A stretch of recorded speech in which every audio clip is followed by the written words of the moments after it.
उमेश जी, सभी लोगों को आप भी सुन रहे थे, बात हो रही थी कि आखिर गोदी मीडिया कहा जा रहा है और गोद में भी बैठा जा रहा है, ऐसी बहुत सारी चीजें हैं। लेकिन हम ये कह रहे हैं कि आखिर पत्रकार पर ही सवाल क्यों? क्या देश में केवल पत्रकार ही है जो सवालों के घेरे में है?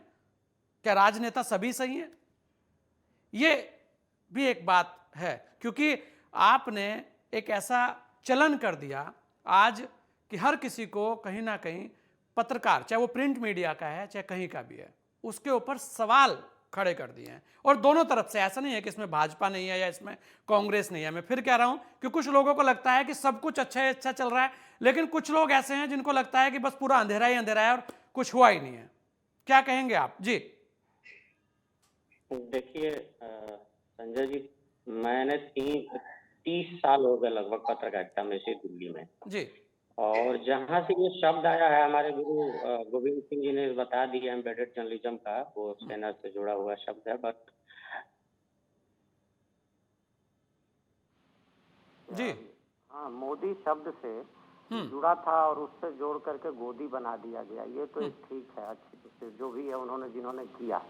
लेकिन आप अतीत में जाके देखेंगे तो आप देखेंगे कि हमेशा जो सवाल उठते रहे हैं वो ये पहली बार ऐसा नहीं हो रहा है, पत्रकारिता पर ही सवाल उठते रहे हैं और पत्रकारों को ही आसान टारगेट बनाया जाता रहा है। इसकी एक बड़ी वजह ये रही है कि पत्रकार जो है तो पत्रकारिता का जो यूनियन है वो इन दिनों बड़ी निष्प्रभावी हो गई है और पत्रकारिता, बंटी हुई पत्रकारिता सत्ता और विपक्ष दोनों को पसंद आती है, क्योंकि वो अगर पत्रकारिता एक होती तो फिर वो इन सब शब्दों का एक साथ जवाब दे सकती है, और चाहे वो सत्ता हो चाहे विपक्ष हो। आप देखेंगे कि विपक्ष भी बार बार सवाल उठाता है और सत्ता भी उठाती है जब जरूरत होती है तो। लेकिन एक चीज और याद करना होगा कि जब आज से करीब 10-15 साल पहले तक जब भर्तियां होती थी तो ऑफ द रिकॉर्ड पूछा जाता था, खासतौर पर पॉलिटिकल ब्यूरो में, कि आपकी प्रधानमंत्री कार्यालय तक कितनी पहुंच है। तो क्या उस समय लोग गोदी पत्रकारिता नहीं कर रहे थे क्या?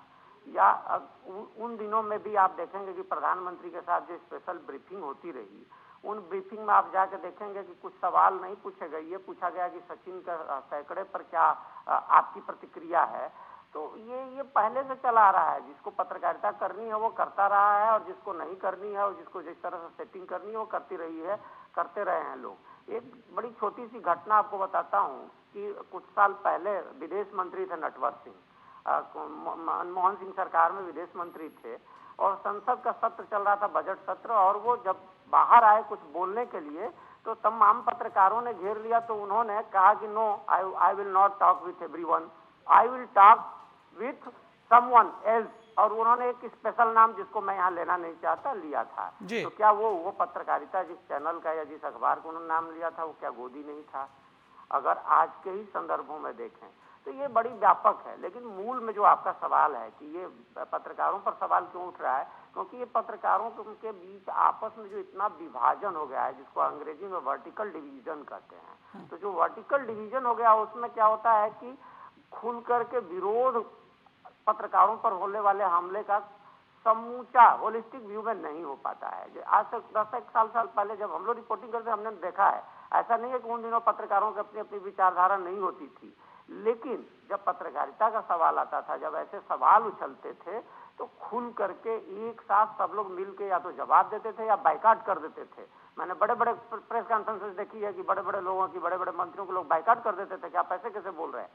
आज बांटा हुआ प्रेस, और इसके लिए हम पत्रकार लोग ही जिम्मेदार हैं, और उसमें से वो सबसे ज्यादा जिम्मेदार हैं जिन्होंने अतीत में सचमुच सत्ता के साथ मिल करके पत्रकारिता की है, जिनके यहाँ सत्ता से जुड़ करके ही आगे बढ़ने का कंसेप्ट रहा है।